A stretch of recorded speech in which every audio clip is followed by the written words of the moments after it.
안녕하세요. 몸에 좋은 부동산입니다. 이번 시간에는 대금 미납을 11차례나 한 상가 경매 물건을 살펴보도록 하겠습니다. 왜 11차례나 대금을 미납했는지, 그리고 해결 방법은 없는지 한번 살펴보겠습니다. 경매 사건 번호는 2019 타경의 6337입니다. 2019년도 사건이 아직까지 진행이 되고 있다라고 하니까 아주 오래된 사건입니다. 건물 면적은 51평이고 여기 보시면 미납이 빨간색으로 표시가 되어 있고 이걸 다 더해 보면 11차례 미납을 하였습니다. 가장 최근은 2023년 7월 20일 날 낙찰을 받았으나 이때에도 지금 대금을 납부하지 않아서 10월 5일 날 다시 재경매가 진행이 되고 있습니다. 입찰자를 보면 단독 입찰이 많고 많이 입찰한 경우는 3명입니다. 이렇게 대금을 미납할 정도의 하자가 있는지 살펴보겠습니다. 첫 번째는 일단 대지권 부분에서는 대지권 등기가 되어 있으니 문제가 되지 않습니다. 넘어가 보겠습니다.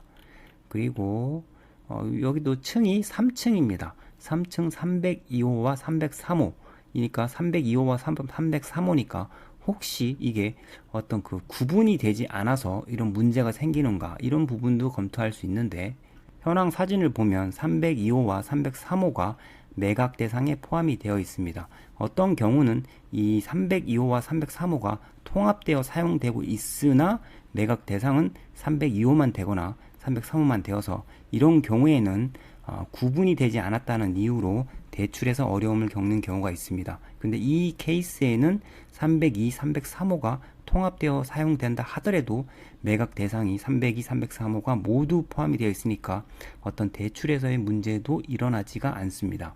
다음으로 권리관계를 확인해 보면 임차인 현황에서 임차인이 없습니다. 소유자가 점유하는 것으로 나타나고 있고 그러니까 임차인의 임차 보증금을 인수한다거나 이런 문제 자체가 발생하지 않습니다. 그냥 낙찰 받고 잔금 치르면 소유자 상대로 명도 절차를 진행하면 됩니다. 그러니까 별도로 인수하는 부분이 없습니다. 그리고 그러니까 이 등기부 등본에서 지금 이렇게 복잡하게 되어 있는 것 같지만 인수될 여지 자체가 없으니까 그냥 아주 심플한 케이스에 해당됩니다. 다만 여기에 유치권이 신고가 되어 있는지 여부를 한번 살펴보아야 하는데 그런 내용은 현재 보이지가 않고 있습니다. 다만 문제가 되는 것은 관리비 부분이 표시가 된 게 있습니다. 관리비가 5,500만 원이 미납되어 있다. 이런 부분이 표시가 되어 있습니다. 매각 물건 명세서를 보더라도 별다른 특이사항은 없습니다. 다만 마지막에 여기 사무실로 이용 중이나 현황 조사 당시 그러니까 2019년도 당시에 관리비가 5,500만 원이 미납이 되었다고 하니까 현재까지 따진다고 한다면 이 5,500만 원에서 훨씬 더 많이 늘어나 있을 것입니다. 관리비가 많이 밀리는 경우에는 관리사무소에서 보통은 단전단수나 나머지 또 법적인 절차를 진행하기 마련입니다. 현재 여기에 등기부 권리사항에는 그러한 부분이 나타나고 있지는 않습니다. 관리비 부분이 문제가 되니까 간단하게 정리를 한번 해보겠습니다. 관리비는 원칙적으로 사용자가 부담하는 게 원칙입니다. 그러니까 기존에 사용했던 임차인이 관리비를 부담하는 것이고 소유자가 사용했다면 소유자가 부담하는 게 원칙입니다.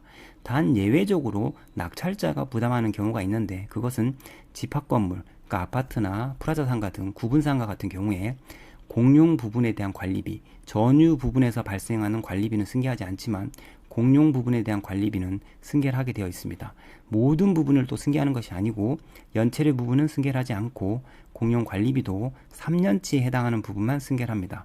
하지만 3년치도 다 3년에 해당되는 것만 부담하는 것이 아니고 상가 관리단에서 이 관리비 미납을 문제 삼아서 소송을 제기한다거나 아니면 가압류를 한다거나 한 경우에는 소멸시효가 연중단이 되면서 판결문을 또 받아놓은 경우는 10년에 해당하니까 10년치의 관리비를 부담할 수가 있습니다. 그런 부분을 유념하셔야 됩니다. 그러니까 관리비가 만약에 문제가 된다고 한다면 전체 관리비, 미납된 관리비가 얼마인지 그리고 그 기간은 얼마인지 그 부분에 대한 확인이 필요하고 그거를 고려해서 입찰가를 산정할 때 공제를 하고 입찰을 하면 문제가 없을 것 같은데 11명이나 이렇게 미납을 했다라는 사실은 좀 이해가 되지 않습니다. 어떤 경우는 일부러 입찰가를 높게 써서 미납을 하는 경우가 있습니다. 그거는 이해관계인들, 경매와 관련된 이해관계인들 중에 이 물건을 뺏기기 싫어서 일부러 높게 쓰고 잔금을 미납해서 시간을 버는 작전을 구사하는 경우도 있습니다. 그렇지만 이 케이스는 꼭 그렇게 보이지만은 않습니다.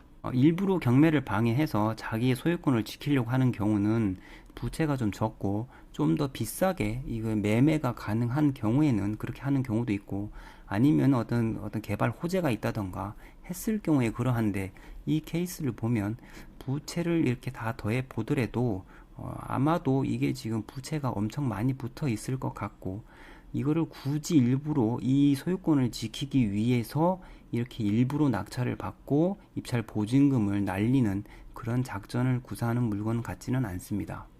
경매의 스토리를 잠깐 살펴보면 소유자가 이 부동산을 취득한 것도 경매로 취득한 것으로 보입니다.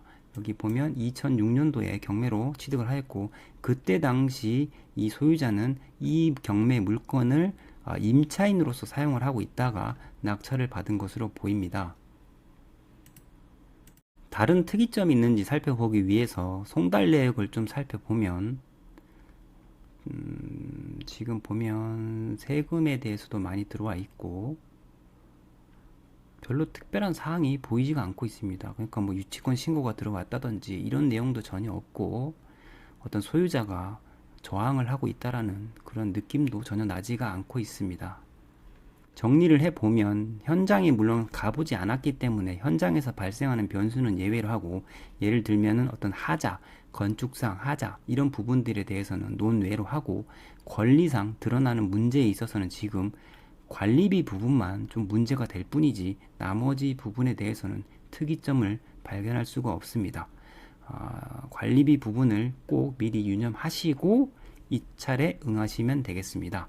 오늘은 여기까지 하겠습니다. 구독, 좋아요 부탁드리겠습니다. 감사합니다.